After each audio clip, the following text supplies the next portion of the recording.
और ये लिखा है कि इन इतिहासकारों ने जनता को भ्रमित करने की पूरी भरपूर कोशिश की। जय श्री राम।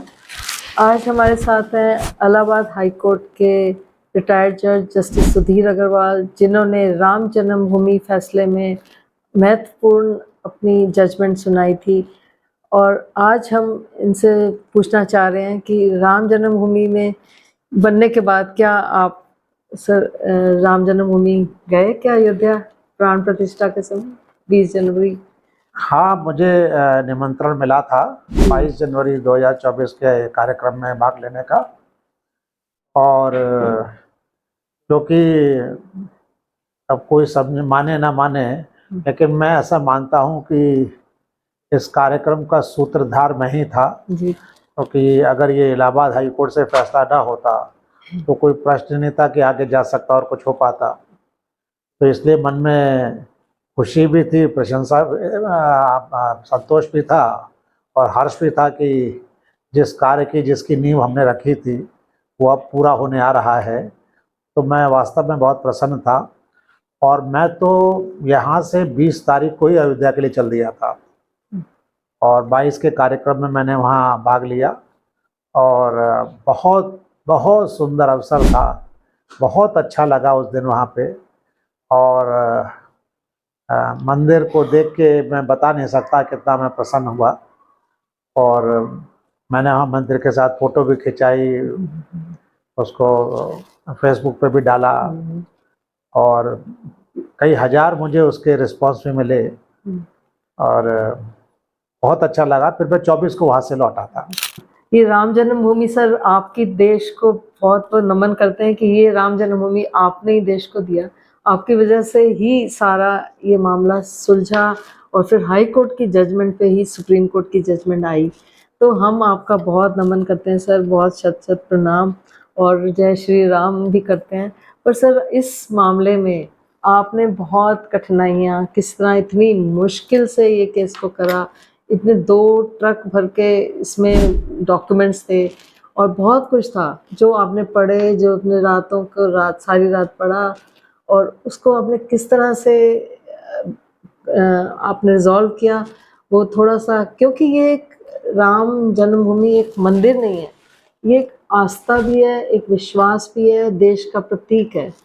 तो जिस तरह से देश की प्रतीक को मिटाने की चेष्टा की गई थी, तो इस पे आप थोड़ा-सा हमें बताइए कि किस प्रकार से हमारे लिए गौरव है इस मंदिर का बनना और हमें किस तरह से हमारी इसमें न्याय की हमें थोड़ी-सी छवि दिखती है, इसके आप थोड़ा हमें स्पष्ट कीजिए। देखिए, इस सवाल के 2 तरीके से देखते हैं। जी। एक तो ये कि ये फैसला देने में क्या करना पड़ा। दूसरा एक पक्ष ये भी है जो कहना चाहिए पर्दे के पीछे का है कि कुछ ऐसी भी परिस्थितियाँ बनाई जा रही थी कि ये फैसला ना होने पाए। तो दोनों तरीके से इसको देखते हैं।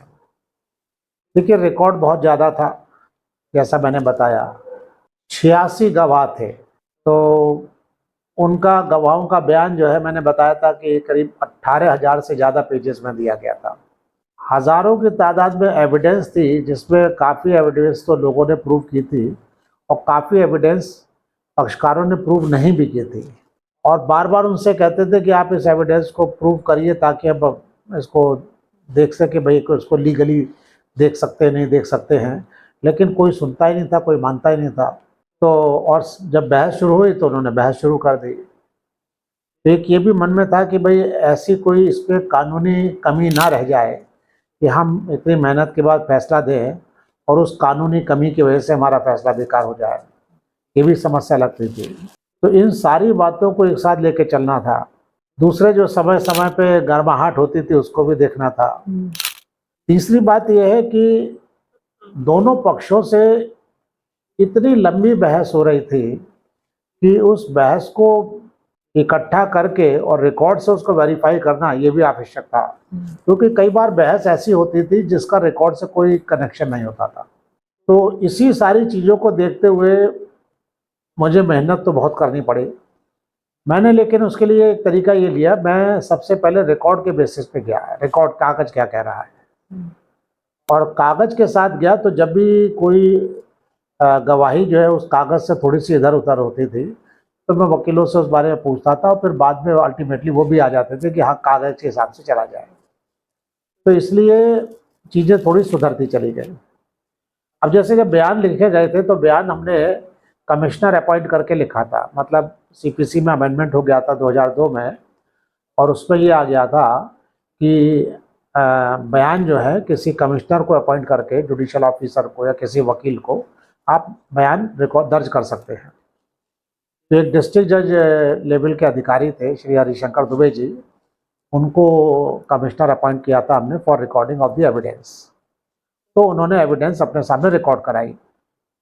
अब उनके सामने जैसे कोई बयान हो रहा है या कोई प्रश्न पूछा जा रहा है या कोई जवाब दिया जा रहा है तो कई बार दूसरी पार्टी उस पर आपत्ति करती थी कि आप ये सवाल नहीं कर सकते या आप ये उत्तर इस तरीके से नहीं दे रहे हैं, इस तरीके के बहुत से ऑब्जेक्शन आए।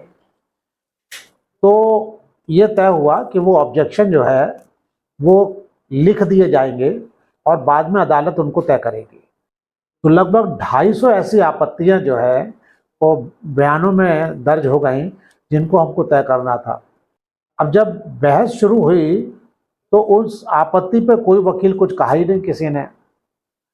उन आपत्तियों का निराकरण हुए बिना अगर हम मुकदमे को तय करते तो ये एक कानूनी खामी रह जाती इसमें। इसी तरीके से करीब 500 550 अभिलेखीय साक्ष्य ऐसे थे, डॉक्यूमेंट्री एविडेंस, जिनको प्रूव नहीं किया गया था। हम वकीलों से बार बार कहते भाई इसे प्रूव करें तो हम इसको देखें, अदरवाइज कैसे देखेंगे, तो कोई मानता नहीं था। जब बहस अपने काफ़ी अंतिम स्तर तक आ गई तो एक दिन मैंने इसमें एक चांस लिया और मुझे लगा कि अब कोई दूसरा रास्ता नहीं है, अब तो ये हमें करना ही पड़ेगा। तो हम करीब 4:15 बजे जब उठने जा रहे थे उस दिन, बहस लगभग वकीलों की खत्म, 4:15 बजे जो वकील साहब बहस कर रहे थे उन्होंने कहा भाई लॉर्ड अब मैं आगे कल कंटिन्यू करता हूँ, वैसे हम लोग 4:30 तक सुनते थे। तो हमने कहा ठीक कोई बात नहीं। फिर मैंने उसी समय का मैंने कहा अच्छा 1 मिनट चलते चलते 2 बातें जरा बताइए। तो हमने कहा ये जो गवाहों के बयान हैं इसमें 250 आपत्तियां हैं, लेकिन बहस में किसी ने इन आपत्तियों पर बल नहीं दिया, जोर नहीं दिया है, तो अब हम इन आपत्तियों को खारिज करने जा रहे हैं। तो सारे वकील बोले कि ठीक है माय लॉर्ड। तो हमने कहा आपका कंसेंट लिखाएंगे कि आपकी कंसेंट से इसको खत्म कर रहे हैं। उन्होंने कहा ठीक है। तो एक बड़ी भारी विजय हमारी उस समय उसकी हो गई। 4:15 बजे शाम 4:15 बजे। फिर हमने कहा एक चीज और कि आपके करीब ये 550 डॉक्यूमेंट्री एविडेंस है जो आपने प्रूव नहीं किया है। अब बहस लगभग अंतिम छोर तक आ गई है तो अब कुछ हो नहीं सकता है, तो हम इन डॉक्यूमेंट्स को भी आपकी कंसेंट के साथ रिजेक्ट करने जा रहे हैं। तो वकीलों ने कहा ठीक है साहब। तो हमने तुरंत अपने साथी जजेस से कहा, जस्टिस श्रीकांत साहब सीनियर जज थे, हमने सर उठिए चैम्बर में चलते हैं, और तुरंत चैम्बर में आए और चैम्बर में आके हमने तुरंत उस पर ऑर्डर लिखाया, सारे जजेस ने दस्तखत किया और ये समस्या हमारी वहाँ हल हो गई। तो इस तरीके की हियरिंग के दौरान कई बार ऐसी सिचुएशन आई, जैसे एक बड़ा अच्छा इंटरेस्टिंग वाकया मुझे याद आता है कि अब ये पुराने बयान पढ़ रहे थे तो बयानों में क्या था कि सन 45 में 48 में किसी ने कोई मंदिर गया, वहाँ गया तो पूछ रहे थे आपको मालूम है वहाँ कैसी मूर्ति थी, पर्दा लगा था कि नहीं था, कैलेंडर था कि नहीं था, खंबा किधर था, वेलवेट किधर था, इस तरीके के। अब 45 में 48 में कोई गया हो और उससे सन 95 में या 2000 में आके पूछिए कि उस समय वहाँ कैसा था, तो 50 साल बाद कोई क्या बता सकता है, इतनी किसी की याददाश्त भी नहीं होती है। तो कभी किसी ने कुछ कहा था, किसी ने कुछ कहा था, तो वकील लोगों को पढ़ के सुनाते, देखिए साहब उनको मालूम नहीं कोई पर्दा लगा था नहीं लगा था, इनको मालूम नहीं कैलेंडर था कि नहीं था जबकि ये था, उनको मालूम नहीं कितनी मूर्तियाँ थी, ये सब वो बहस करते थे, गवाहों को डिस्क्रेडिट करने के लिए बात करते थे। अच्छा, ये मुकदमा ऐसा था जिससे मुझे लगता था कि गवाहों की एविडेंस से ज़्यादा जो डॉक्यूमेंट्री एविडेंस है वही ज़्यादा रेलिवेंट है। 50 साल बाद वो गवाहों की कोई पीढ़ी ने राम को भगवान का जन्म स्थान तो देखा नहीं है, तो क्या बताएंगे। ज़्यादा से ज़्यादा पूजा की बात है तो पूजा की बात तो आ ही रही है, 49 से तो अदालती आदेश से चल रही थी 50 से। तो मैं कई बार ऐसा करता था कि किसी गवाह की एविडेंस पढ़ रहे हैं तो 15-20 मिनट सुनने के बाद फिर मैं कहता था कि मिस्टर काउंसिल आइए पेज 308 पे आइए, वहाँ गवाह ने लिखा है कि मेरी याददाश्त कमज़ोर हो गई है। तो जब उसकी याददाश्त ही कमज़ोर हो गई है तो उसके बयान की क्या कीमत है। उन्होंने कहा हाँ साहब ये ठीक है, बात ख़त्म हो जाती थी। तो एक दिन मैंने जिलानी साहब बहस कर रहे थे, मैंने कहा जिलानी साहब ये बताइए कि आप हाई कोर्ट में वकालत कर कब से वकालत कर रहे हैं। तो चौंके, क्योंकि ये कुछ अलग बात थी मुकदमे से। भाई साहब 40 साल हो गए। तो बोले नहीं साहब मैं हाई कोर्ट में करता हूँ, कभी कभी डिस्ट्रिक्ट कोर्ट जाता हूँ, बेसिकली हाई कोर्ट में करता हूँ। तो मैंने कहा आप रोज आते हैं। तो बोले लगभग रोज आता हूँ। तो फिर मैंने कहा अच्छा आप किस तरफ से आते हैं। हमारे लखनऊ हाई कोर्ट में 2 जगह थी, एक डिस्ट्रिक्ट कोर्ट की तरफ से, एक छत्रमंजिल की तरफ से आना होता था, एक कलेक्ट्रेट साइड से। तो बोले साहब मैं छत्रमंजिल वाली साइड से आता हूँ, वो मेन साइड है हाई कोर्ट। तो उधर से आने पे प्लेटफॉर्म हाई कोर्ट का ऊंचा है, वहाँ 5-6 सीढ़ियाँ हैं, उसके बाद आप प्लेटफॉर्म पे पहुँचते हैं। और पहले वहाँ शुरू में कैंटीन पड़ती है, फिर आप अंदर जाते हैं उधर साइड से गैलरी निकल के। तो मैंने कहा जिलानी साहब आप 40 सालों से लगातार हाई कोर्ट आ रहे हैं और उधर से आ रहे हैं, तो दिन में कम से कम एक बार आप चढ़ते और एक बार उतरते हैं, बता सकते हैं कितनी सीढ़ियाँ हैं वहाँ पर। तो वो चुप हो गए एकदम से। तो हालांकि मुझे थोड़ा सा मन में ये डर था, मैंने कहा भाई थोड़ी सी सीढ़ियाँ हैं, हो सकता है बता ही दें, लेकिन अब कोई चारा नहीं था तो मैं एक चांस ले ही लिया। तो बिल्कुल चुप हो गए। तो मैंने बाकी वकीलों से पूछा, अच्छा बाकी वकील भी एकदम सन्नाटे में मुझे देख रहे थे, तो मैं समझ गया इनमें भी किसी को नहीं मालूम। तो मैंने बाकी वकीलों से पूछा भाई कोई और बता सकता है, सब चुप बैठे रहे। तो मैंने कहा जिलानी साहब जिस जगह से आप 40 साल से लगातार रोज आते हैं जाते हैं, आप ये नहीं बता सकते वहाँ कितनी सीढ़ियाँ हैं। कोई आदमी 1-2 बार 4 बार आज से 50 साल पहले कहीं गया या 45 साल पहले गया, उससे आप पूछ रहे उसने क्या देखा क्या नहीं देखा। जबकि हमारे यहाँ तो लोग मंदिर जाते हैं तो दर्शन करते समय आंखें और बंद कर लेते हैं, जो मूर्ति सामने होती है उसे भी नहीं देखते ठीक से। और फिर वो भावनाओं से पूजा की होती है, ये देखने की होती ही नहीं है कि कैलेंडर लगा है कि पर्दा लगा है कि क्या लगा है। भावना सिर्फ पूजा की, दर्शन की होती है, भक्ति की होती है। उसमें कोई याददाश्त का क्या काम है, इन सब गवाही का क्या मतलब है। तो उनको समझ में आ गया। तो उससे फिर तुरंत उन्होंने वो बंद कर दिया। उससे सबसे बड़ा फायदा हमको ये हुआ कि जो महीने 2 महीने हमारे गवाहों को पढ़ने में, बयान में लगते और इसमें जो समय जाता वो बच गया और हम मुकदमा तय कर पाए। और वरना साहब वहाँ स्थिति ये थी कि सारे वकील तैयार बैठे थे कि कम से कम 2 साल तो इसकी हियरिंग होगी, फिर देखा जाएगा। तो लगभग ये व्यवस्था थी कि कुछ ना होने पाए। सर एक चीज़ आप ये बताइए, इस बारे में भी सवाल उठा था ना कि राम का अस्तित्व है कि नहीं, तो उसमें आपने कैसे डील किया इसको? हाँ, ये एक इशू था कि भगवान राम हिस्टोरिसिटी हैं, यानी ऐतिहासिक तथ्य है, या ये खाली एक मिथ है, खाली मान्यता है। तो इस पर जब हिंदू पक्ष से बहस शुरू हुई तो जस्टिस एडवोकेट वर्मा थे वहाँ के फैजाबाद के निर्मोही अखाड़ा की तरफ से, RL वर्मा साहब। तो वो इस पर बहस उन्होंने शुरू कर दी और उन्होंने रामायण उठाई और एक एक पन्ना पढ़ना शुरू किया। और तो हमने कहा भाई मुकदमा ये है कि भगवान राम का जन्म स्थान वहाँ है कि नहीं है। अब आप ये राम के बारे में क्यों पढ़ के सुना रहे हैं। बोले साहब इन्होंने राम के अस्तित्व पर भी सवाल उठाया है और उनके ऐतिहासिक उस पर उठाया, तो जब ऐतिहासिक नहीं होंगे तो जन्म स्थान कैसे होगा, इसलिए मुझे आवश्यक है बहस करना। तो हमने कितना टाइम आप इसमें लेंगे। बोले 2 महीने लूँगा कम से कम। अरे हमने कहा ये तो अगर ऐसे बहस चली तो ये मुकदमा तो कभी ख़त्म ही नहीं होगा। तो 1-2 दिन तक तो हम सुनते रहे, उनको कुछ करने की स्थिति में नहीं थे, समझ नहीं पा रहे थे क्या करें।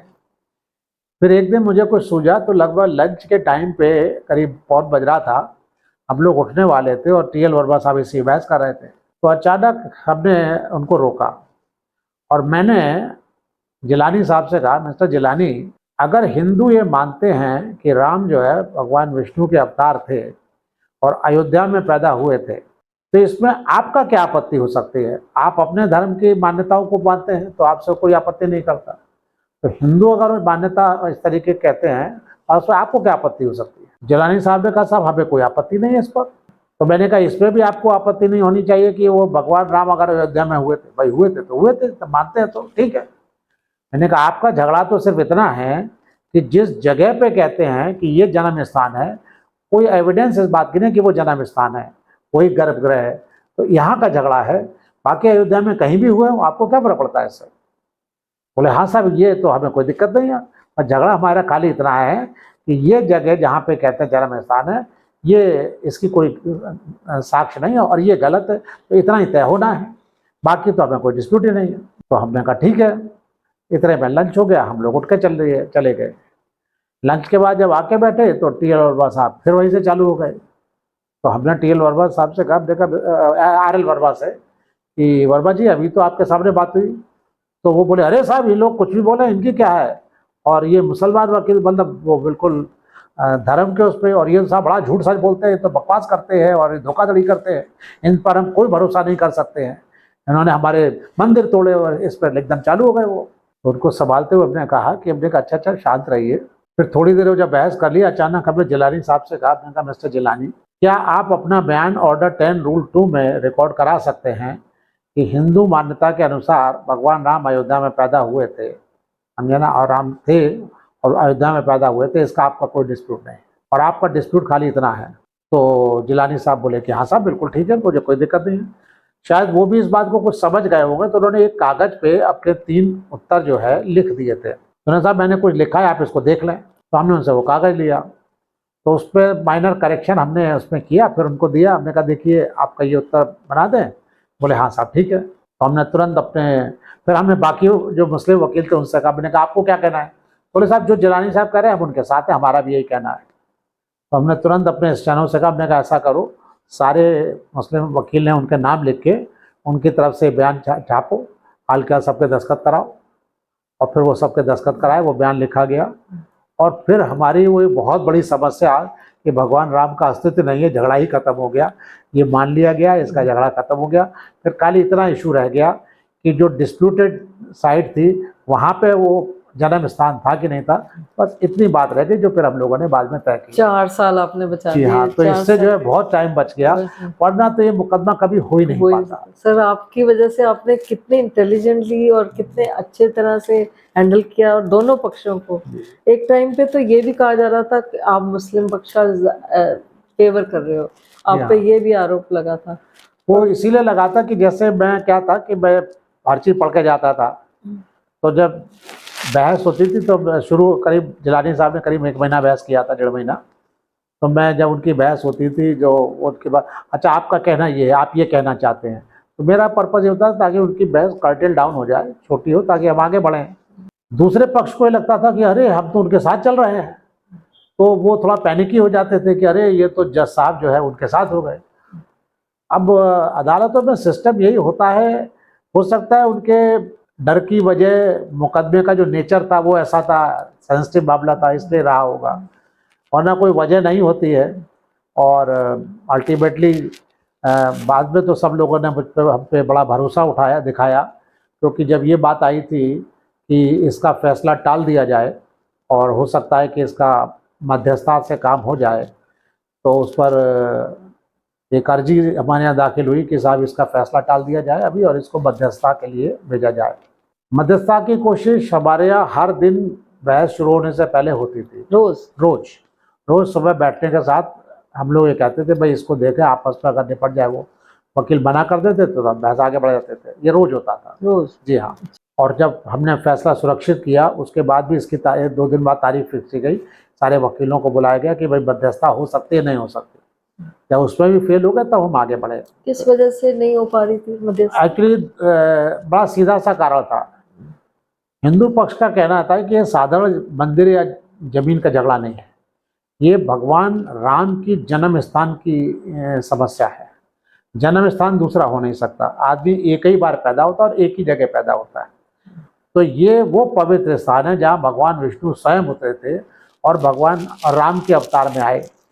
तो जब भगवान विष्णु उतरे हैं वहाँ पे, तो महिमा मंडित जगह हो गई। उसके बाद राम के उसमें आए जिसको हम भगवान मानते हैं, क्योंकि भगवान का अवतार थे।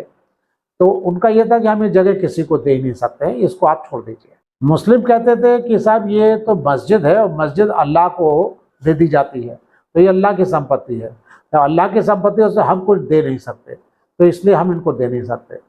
तो दोनों पक्ष बिल्कुल डिटर्मिन थे, दोनों का एक तरफा मत था, तो इसमें कोई कंप्रोमाइज़ हो ही नहीं सकता था। इसमें कंप्रोमाइज़ की तो बात ये थी कि तुम हट जाओ, तो तुम हट जाओ में तो कोई कंप्रोमाइज़ होता नहीं है, इसलिए कंप्रोमाइज़ नहीं हो रहा था। कभी सर आपके पॉलिटिकल प्रेशर पड़ा कि भी ये जजमेंट दी जाए, ना दी जाए का तो था प्रेशर? नहीं, ऐसा प्रेशर नहीं था कोई भी कि क्या दिया जाए, ऐसा कोई कोई किसी ने प्रेशर कोई वजह नहीं थी। दोनों पक्ष में ऐसे कहीं से मानते भी भी कहीं नहीं। से भी ऐसा कोई प्रेशर नहीं था। हम्म, जो भी वजह रही हो मैं नहीं बता सकता। हम्म, हाँ, ये कोशिश बहुत ज़्यादा थी कि आप इसको, पहले तो ये कोशिश की गई कि मैं इस मुकदमे से हट जाऊं क्योंकि आप और जल्दी जल्दी कर रहे और थे। इसके हाँ, क्योंकि एक ये साधारण मान्यता सी बन गई थी हमारे जजों वकीलों में कि मैं इतनी मेहनत कर रहा हूँ, मैं इसको तय करा दूंगा। तो कभी कभी सुनने में आता कि वो सुधीर भाई वहाँ पर है तो तय हो जाएगा। तो इसलिए एक कोशिश बड़ी भारी ये की गई कि मैं वहाँ से हट जाऊँ। अब मैं अभी तो हटा नहीं, क्योंकि मैं आसानी से मुकदमे छोड़ता नहीं हूँ, मेरी आदत नहीं है। और मुझे अपने पे भरोसा है कि मैं निष्पक्ष तरीके से मुकदमे तय कर सकता हूँ, चाहे कोई पक्ष को मैं जानूँ या ना जानूँ। लेकिन जब मैं मुकदमे तय करता हूँ तो मैं इस पर कोई फर्क नहीं पड़ता, कोई प्रभाव नहीं होता। दूसरा, फिर ये कोशिश की गई कि मुकदमा ना तय हो। शायद ईश्वर की दी हुई शक्ति थी कि हम इस प्रेशर में भी नहीं आए और हमने कतई सरेंडर नहीं किया और अल्टीमेटली फैसला हुआ। सर अब एक चीज़ और पूछना चाहूँगी आपसे, जो झूठी गवाहियाँ हुई थी हिस्टोरियंस ने और किस तरह से इसको डाइवर्ट कर दिया था पूरे केस को, थोड़ा सा आप उस पर भी हमें बताएं। तथ्यों के गवाह थे इनका, एक कुछ का तो ये कहना था मंदिर था, उस बात के कहते थे। कुछ का ये कहना था कि हम यहाँ लगातार पूजा करते थे, लगातार पूजा हो रही है। ऐतिहासिक साक्ष्यों को बताने के लिए बहुत सारे इतिहासकार दोनों पक्ष से उस पर गवाह के रूप में एग्जामिन हुए थे। तो जो मुस्लिम पक्ष से जो गवाह आए थे ज़्यादातर, वो अपनी गवाही के दौरान उन्होंने ज़्यादातर ने बात कही कि वो धर्म नहीं मानते या वो हिंदू धर्म नहीं मानते इस तरीके से, और हम जो है किसी पर्टिकुलर धर्म की तरफ नहीं है। लेकिन फिर भी उनके बयान जो है वो हिंदू पक्ष के जो मुद्दे थे उनके विरुद्ध थे। उसमें बहुत सारे इतिहासकार थे, जैसे कुछ के नाम मुझे याद हैं, जया मेनन थी शायद कोई नाम, सुविरा जायसवाल, डी मंडल, एक एस.सी. श्रीवास्तव थे शायद, इलाहाबाद यूनिवर्सिटी के हिस्ट्री के टीचर थे, और या दिल्ली यूनिवर्सिटी के कुछ थे, पटना के थे। तो कई सारे, ये सारे एक लगभग एक जैसे, ये लोग एक दूसरे से किसी न किसी तरीके से जुड़े हुए थे। और इन सब लोगों ने अयोध्या के बारे में, राम जन्मभूमि के बारे में आर्टिकल लिखे, किताबें लिखी, बयान दिए कि वहाँ पे कभी मंदिर नहीं था, गलत है, हिंदू गलत कर रहे हैं, सब इस तरीके से दिया। जब इनसे जिरह की गई तो पता लगा कि जो बाबर के बारे में, जैसे श्रीवास्तव ने एक किताब लिखी इस पर कि वहाँ पे कोई कभी मंदिर नहीं था, तो उनसे पूछा कि आपने इस पर क्या स्टडी की, उन्होंने कहा कोई स्टडी नहीं की। उनसे पूछा आप कभी अयोध्या गए, कि कभी अयोध्या नहीं गए। आपको जो है इतिहास के, बाबर के बारे में, मिडिवल पीरियड के बारे में कोई मालूम है? कुछ नहीं मालूम, हमारी उसकी कोई एक्सपर्टीज नहीं है। तो आपने कैसे ही किताब लिख दी? तो उन्होंने कहा कि मेरे ससुर ने मुझे जानकारी दी थी, उसके बिना पे लिख दी। ऐसी तरीके से तमाम इतिहासकारों ने, जिनको सब्जेक्ट की जानकारी नहीं थी, कुछ नहीं मालूम था, और उनके जब जिरह में आया कि उन्होंने बिना जानकारी के भी इस तरीके के बड़े बड़े बयान दिए, तो मैंने उन सारे इतिहासकारों को काफ़ी एक्सपोज किया है अपने जजमेंट में। उनके सारे बयानों को इस तरीके से सॉर्ट आउट करके लिखा है, और ये लिखा है कि इन इतिहासकारों ने जनता को भ्रमित करने की पूरी भरपूर कोशिश की। यहाँ तक कोशिश की, जब एएसआई की खुदाई हो रही थी तो कोई चीज़ जैसे खम्भे निकले, तो उन्होंने कहा खम्भे एएसआई के लोगों ने बना दिए, और हमने देखा रिकॉर्ड से, हमने ये वेरीफाई किया कि जिस दिन ये कहते हैं हमने देखा, उस दिन वो वहाँ थे ही नहीं। उस दिन वो लोग अयोध्या में थे ही नहीं, अयोध्या से बाहर थे, कोई अलीगढ़ था, कोई कहीं था। अच्छा, ये भी और आपने उन्होंने यहाँ था, इस हद तक झूठ बोला। ये सब चीज़ें हमने उसमें लिखी है, और उन इतिहासकारों को हमने बहुत कंडेम भी किया। तो सुप्रीम कोर्ट ने हमारी इस फाइंडिंग को भी अप्रूव किया है। ये जरूर कहा कि इतना इतिहासकारों के बारे में कहने की जरूरत नहीं थी, लेकिन हमने जो कुछ कहा है उसको उन्होंने जो है अप्रूव किया है, माना है, क्योंकि वो तो उन्हीं के हमने बयानों से ही निकाल के लिखा था जो कुछ लिखा था। सर एक चीज़ और, एएसआई में जो खुदाई में निकला, उन्होंने स्पष्ट नहीं कहा कि मंदिर है, तो बाद में कई लोग फिर सुप्रीम कोर्ट में भी लगाई थी कि जैन मंदिर है या बुद्ध मंदिर है, और बहुत से इस तरह के सुप्रीम कोर्ट में भी लगाया, बाद में भी कह रहे थे कि नहीं यहाँ तो बुद्ध मंदिर था, राम, मतलब बार बार ये कहा जा रहा था कि यहाँ राम मंदिर नहीं था और कोई मंदिर, जबकि मंदिर तो था ना। देखिए, मेरा मानना तो ये है कि ये सब जो है, ये सब भी प्रयास जो है ये कराए हुए थे और बनवाए हुए थे और मैन्युफैक्चर्ड थे कि भगवान राम की वहाँ जन्म स्थली है। ये बात सैकड़ों वर्षों से हिंदू मानते थे। हिंदू वहाँ जन्म स्थली मान के पूजा करते थे और लगातार करते आ रहे थे। न कभी जैनियों ने वहाँ पूजा की, न कभी बौद्धों ने पूजा की, न कभी उन्होंने किया। तो ये मुद्दे को बाद में उठाना कि जैन मंदिर था कहना, ये तो एक बकवास बात है। अगर था तो पहले आप भी पूजा कर रहे होते। ऐसा तो किसी ने नहीं कहा आपने कभी पूजा की। तो ये सारी बातें मैन्युफैक्चर थी, करवाई गई, और ये भी उन्हीं लोगों का प्रयास मेरे हिसाब से है जो इस मुद्दे को जो है भटकाना चाहते और लटकाना चाहते थे, और इसीलिए उन मुद्दों में कोई दम नहीं थी। हमारे यहाँ भी अर्जी फाइल हुई थी, हमने उसको रिजेक्ट कर दिया था। अगर ये समझौते से हल हो जाता तो कैसा माहौल होता आपके हिसाब से? देखिए, मैंने आपसे जैसे कहा ना, इस मुद्दे में समझौते की कोई गुंजाइश ही नहीं थी। इसीलिए हमारे सामने भी समझौता नहीं हो पाया, और सुप्रीम कोर्ट ने बाकायदा इस पर कमेटी बनाई और उससे एग्जामिन किया, वहाँ भी समझौता नहीं हुआ। और जबकि 2008 से 10 के समय में जब हमने मुकदमे की सुनवाई की, तब माहौल देश में राजनीतिक और हर तरीके से बहुत अलग था, और 2018-19 में माहौल बहुत अलग था। सरकार और दिल्ली, सब चीज़ें बदली थी उसमें, मुझे क्या बताना है, आप सब जानते हैं। इसके बावजूद भी समझौता नहीं हुआ, क्योंकि दोनों पक्षों की दो टूक बात थी।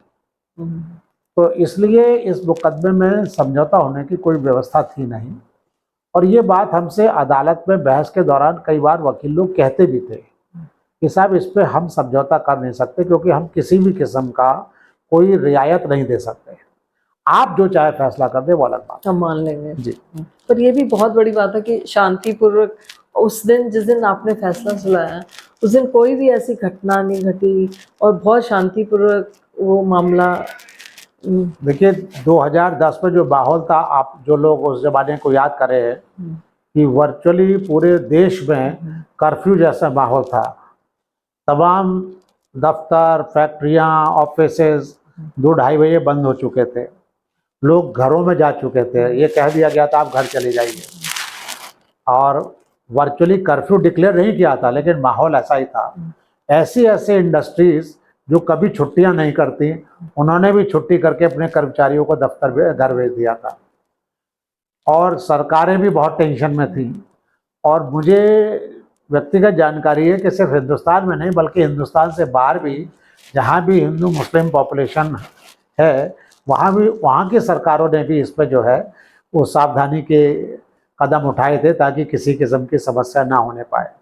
हिंदुस्तान में केंद्र सरकार अलग थी, उत्तर प्रदेश सरकार अलग थी, प्रदेशों में सरकारें अलग थी, माहौल बिल्कुल अलग था, बहुत टेंस माहौल था।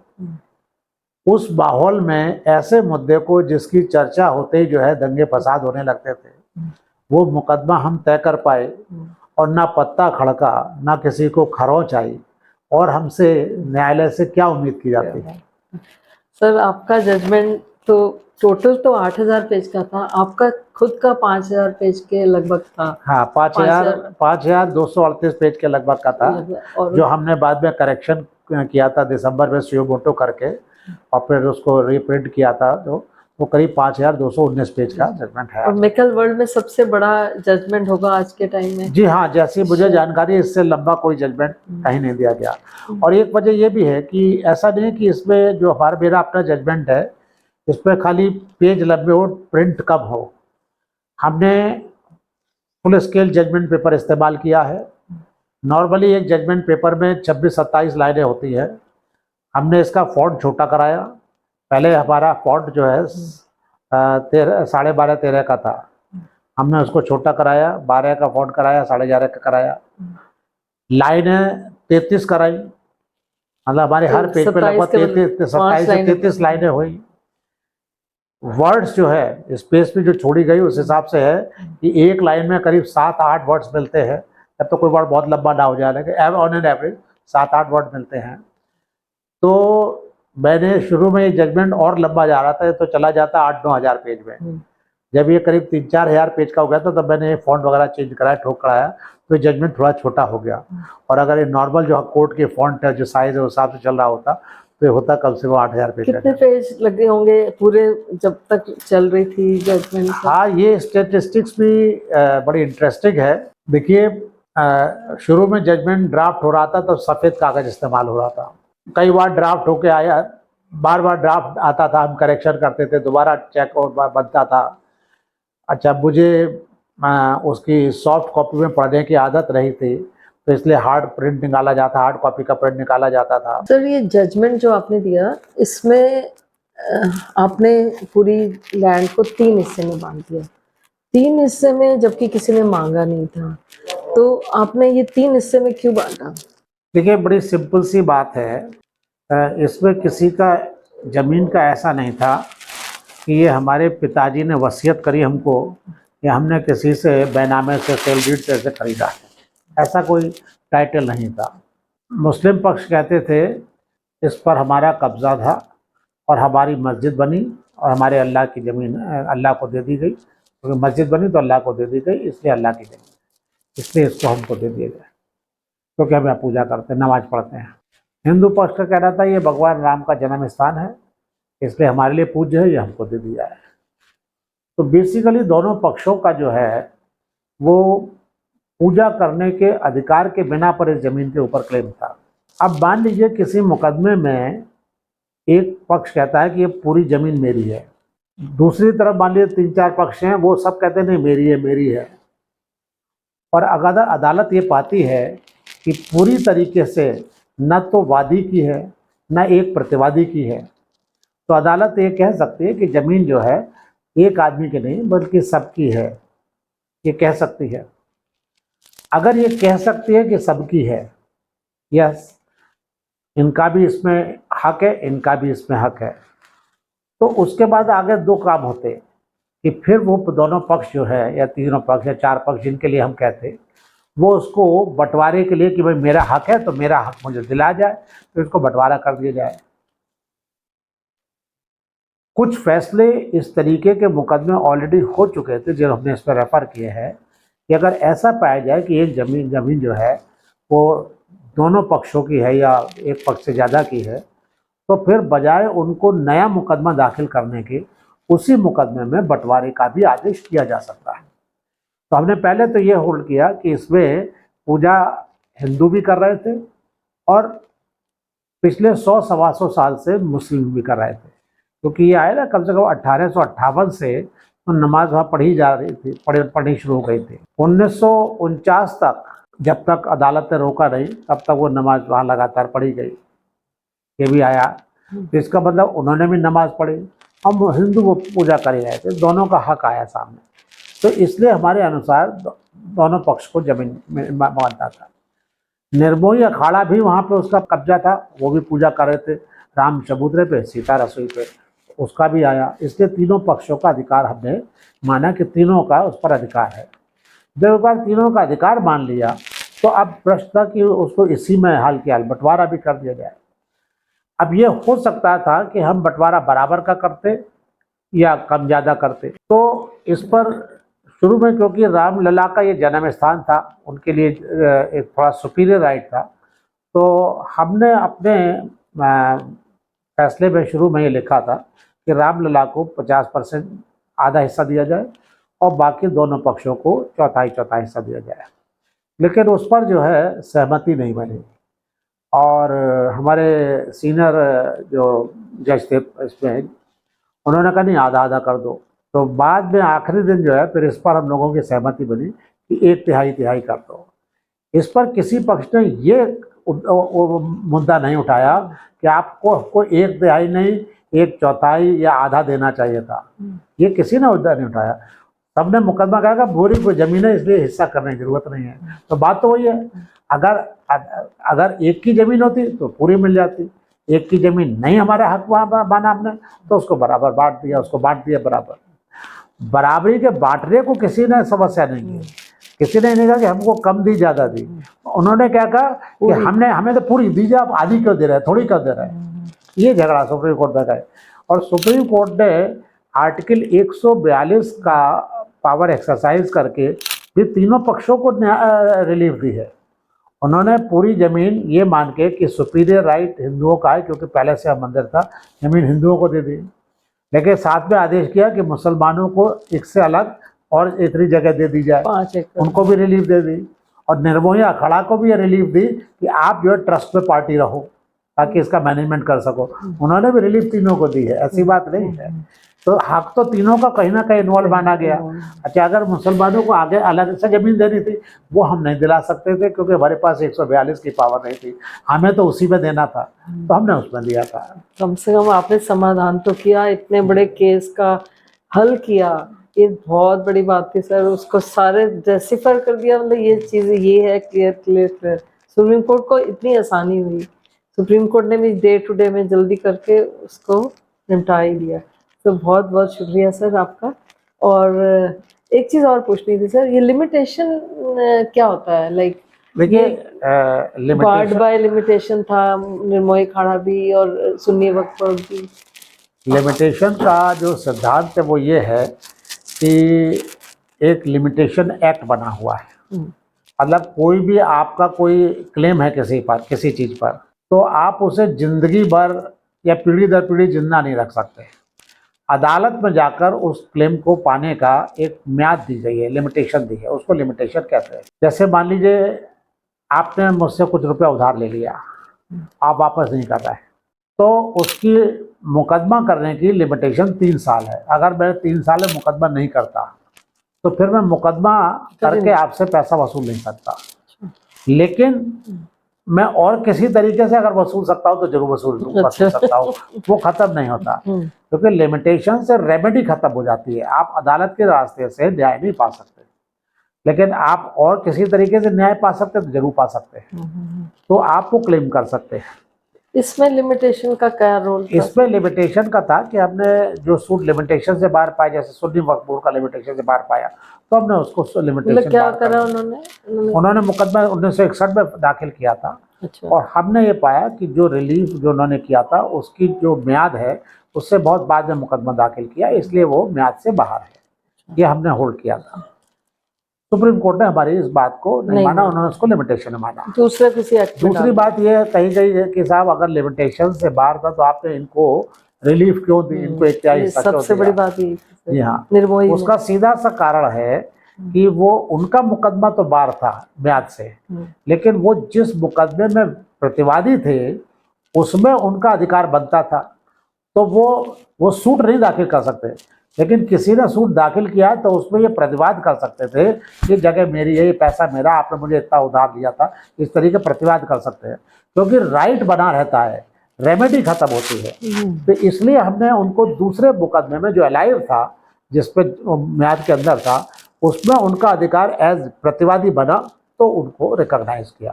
तो ये लॉ सुप्रीम कोर्ट का ही है कि लिमिटेशन से रेमेडी खत्म होती है, राइट नहीं खत्म होता। राइट आप हमेशा क्लेम कर सकते हैं।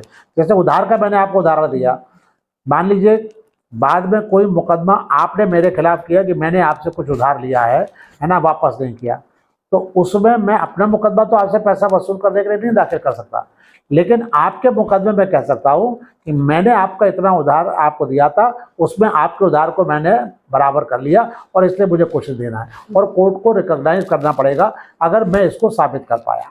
वो खत्म नहीं हो सकता। ये नहीं कह सकते कि आपका सूट बाहर हो गया तब आप पैसा वसूल ही नहीं सकते, ऐसा नहीं होता। तो इन्हीं कानूनी बारीकियों को हम लोगों को समझाना चाहते हैं कि अभी तक ये मिथ बना हुआ है कि भाई ये बहुत अन्याय हुआ एक पार्टी के साथ या नहीं हुआ, और हमें इतनी स्ट्रगल, तो हम थोड़ा थोड़ा बारीकियों इसकी लीगल हम समझाना चाहते हैं। तो थोड़ा सा आप ये बताइए सर, ये जो कॉलोनियल लॉज हैं हमारे आज की डेट में, कितने आज के डेट में हमें ये फॉलो करने चाहिए, या हमारे जो पहले प्रथा थी, धर्म को न्याय को हम लोग मानते थे, आज धर्म और न्याय का क्या हमारे सामने कुछ विकल्प है कि हमें न्याय मिलता नहीं अदालतों में? आप तो देख ही रहे हैं सर, हम सिर्फ लॉ पे ही चल रहे हैं, और लॉज को अब क्या चेंज आना चाहिए कि हम थोड़ा बहुत? देखिए, भारतीय संस्कृति में मुकदमे का इस तरीके की प्रथा नहीं थी जैसी कि आजकल है। पहले हमारे यहाँ क्या था, सनातन धर्म में न्याय को हम ईश्वर का अधिकार मानते थे। न्याय कौन देगा? ईश्वर देगा। और ईश्वर का प्रतिनिधि राजा माना जाता था धरती पर। तो वो राजा बड़ा भी हो सकता है, छोटा भी हो सकता है। जैसे जमींदार हुआ, उससे थोड़ा बड़ा राजा, छोटा बड़ा, लेकिन वो सब राजा के अधिकार थे। तो न्याय की देने की प्रक्रिया जो है वो राजा के पास होती थी। किसी दो पार्टी का डिस्प्यूट हुआ, वो राजा के पास गए। राजा ने, उस जमाने में इतना झूठ सच बोलते नहीं थे, लोग ईमानदारी से अपनी बात करते थे, तो वो राजा ने तुरंत बातें सुनी और अपने अनुसार न्याय कर दिया, क्योंकि वो उसको धर्म का हिस्सा मानता था और उसको न्याय करने में उसकी मदद करते थे उसके मंत्री परिषद के लोग, मंत्री वगैरह जो, या धर्म गुरु, क्योंकि वो हमारा न्याय धर्म से जुड़ा हुआ था। हम धर्म को न्याय का हिस्सा मानते थे और न्याय को धर्म का हिस्सा मानते थे, तो इसलिए धर्म गुरु वगैरह उसको बताते थे। न्याय की इस तरीके के बहुत सारे सिद्धांत हमारे पुराने ग्रंथों में, वेदों में, पुराणों में मिलते हैं। और कई जो ऋषि मुनियों के जो स्कूल थे वो बाकायदा न्याय के सिद्धांत बनाते थे। और ऐसे कुछ सिद्धांत कुछ स्कूलों में रिकॉग्नाइज्ड हैं, आज भी हम जानते हैं। जैसे पाराशर का सिद्धांत है, याज्ञवल्क्य के सिद्धांत हैं। क्या, कौन सा सिद्धांत? ये सब बहुत सारे सिद्धांत हैं, पूरे न्याय के सिद्धांत हैं कि हर चीज़ पर है। नारदा के सिद्धांत हैं, मनु के भी हैं, सब रिकॉग्नाइज हैं। तो हमारे फैसले में हमने कुछ लिखे भी हैं इस पर। न्याय प्रणाली में है तो ये सब? यहाँ पहले, हाँ पहले बिल्कुल वाक़ा उस पर सब था कि लिमिटेशन का कानून क्या होगा, फैमिली डिस्प्यूट का कानून क्या होगा, ये सब हमारे पुराने ऋषि मुनियों ने बाकायदा सारे सिद्धांत लिखे थे और उसी के अनुसार ये फैसले कराया करते थे। लेकिन उस समय न्याय का व्यापार नहीं होता था। मिडिवल पीरियड में मुस्लिम्स हमारे यहाँ आए तो उन्होंने न्याय की प्रक्रिया को थोड़ा बदला और उन्होंने काजी सिस्टम लगाया कि एक वो जज अपॉइंट करते थे जो वो धर्म का हिस्सा नहीं मानते थे इसको। तो काजी जो है उस जमाने में न्याय करता था और न्याय करने के लिए अपना मेहनताना, शुक्राना, नजराना लेता था। 3 चीजें। हाँ, मतलब ये सब शब्द उसी जमाने से चले हैं। तो कहना चाहिए न्याय में धन का प्रभाव वहां से शुरू हुआ।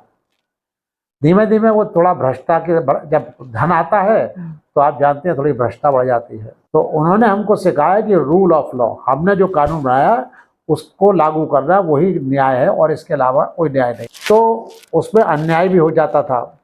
हमने 1947 में जब परिवर्तन किया, जब आज़ादी पाई, तो हम अपने पुराने धर्मों की तरफ नहीं गए अनफॉर्चुनेटली, क्योंकि जितने उस ज़माने में कानून बनाने वाले हमारे थे वो सब अंग्रेजी कानून ही पढ़ के आए थे, वही शिक्षा प्राप्त की थी, उसी से वाकिफ़ थे। तो उन्होंने उसी सिस्टम को आज बना दिया। इसीलिए आज जो है जज ओथ लेता है रूल ऑफ लॉ अपहोल्ड करने की, जस्टिस की नहीं करता है। तो रूल ऑफ लॉ में कानून के मुताबिक मुकदमा तय करता है, उस पर न्याय हो जाए ये संयोग की बात है। और न न्याय करने के लिए फैसला नहीं होता, फैसला रूल ऑफ लॉ के हिसाब से होता है। तो सर आज अब हमारे पास क्या रास्ता है कि हमें न्याय मिल पाए? अब रास्ते तो बहुत सारे हैं, इसके लिए बड़ा कॉम्प्रिहेंसिव और बहुत इसके लिए एक और इंटरव्यू करना पड़ेगा। कहना चाहिए बहुत ज़्यादा इन्वॉल्व होकर इसको तैयार करने की ज़रूरत है। बहुत चीज़ें देखने की आवश्यकता है, सिस्टम को आमूल चूल सुधार की ज़रूरत है। क्या वजह है कि पहले हमारे ज़माने में तो, हमारे ऋषि मुनियों के ज़माने में तो एरियर मुकदमों के नहीं होते थे, आज 4-4, 4.5 करोड़ मुकदमे पेंडिंग है। तो ये सब तो देखने की आवश्यकता है, इसको बड़े आमूल चूल परिवर्तन की आवश्यकता। चलिए, बहुत अच्छा लगा सर आपसे सुन के। और इस तो हम सुन रहे थे हाई कोर्ट की पूरी कहानी। जस्टिस सुधीर अग्रवाल हमारे साथ हैं और आगे भी बनने रहिएगा। हम आगे भी इनसे बहुत रोचक आपको किस्से सुनाएंगे। और आज के लिए इतना ही, और मिलते हैं नेक्स्ट एपिसोड में और बहुत सी रोचक घटनाएं लेके, और बहुत सी कहानियाँ हमारे पास हैं, अभी बाकी हैं।